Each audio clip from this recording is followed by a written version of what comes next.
what I remember, and I'm sure Jim McKay would remember too, we both had, I had my daughter and he had his son.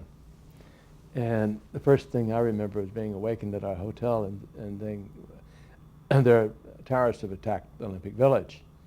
And my first immediate thought was, what's a terrorist? That was the first time I ever heard the word terrorist. I knew it was bad. And then pretty soon the information started coming in about, they had holding the Israeli wrestling team hostage, and we should all come to the studio, and they would, and sirens were everywhere, and we were, and it wasn't Jim, Bill, Bill Russell and I were doing basketball. We did that Soviet game, as a matter of fact, it's so controversial. And he said that I woke him up and said, we got to go to the studio. So we went over, but the first thing I wanted to do was make sure that I got my daughter, and Jim would get his daughter, I think his daughter, or it might have been Sean, out of Munich.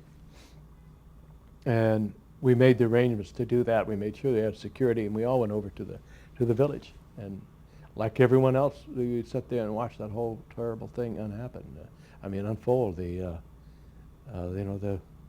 masked terrorists coming out, walking around with their machine guns. They were 200 or 300 yards from. They'd walk outside, you could see them, and it was like an unreal happening. And how could this be happening? And then just knew it was going to come to a conclusion, and everything would be all right. We'd go back to wrestling. We'd go back to this. We'd go back to that. And of course, what happened? We never went back to anything ever again in this world. And that was our first touch of what terrorism is really about. And I remember Jim sitting there when he got word after they had taken the hostages to the airport, loaded the airport, and then the Germans attacked the plane. And I remember I knew right away from just looking at him. And Roon was talking to him from the control booth. He was directing and producing it for the world. He had refused to give it up. He wouldn't give it back to ABC News. They wanted to take it from him. He had the good sense to call in Peter Jennings, who had been living in the Middle East as a correspondent, news correspondent. So he knew something about what this group was all about.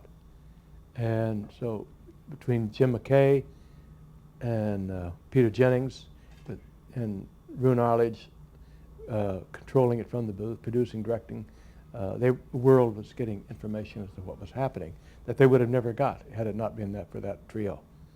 And I was standing behind Roon when they were producing it. But I knew when I saw in Roon whispering to Jim that it was over. And it was when he said, Jim looked into the microphone and said, they're dead. They're all gone. They're gone. And the world has never been the same.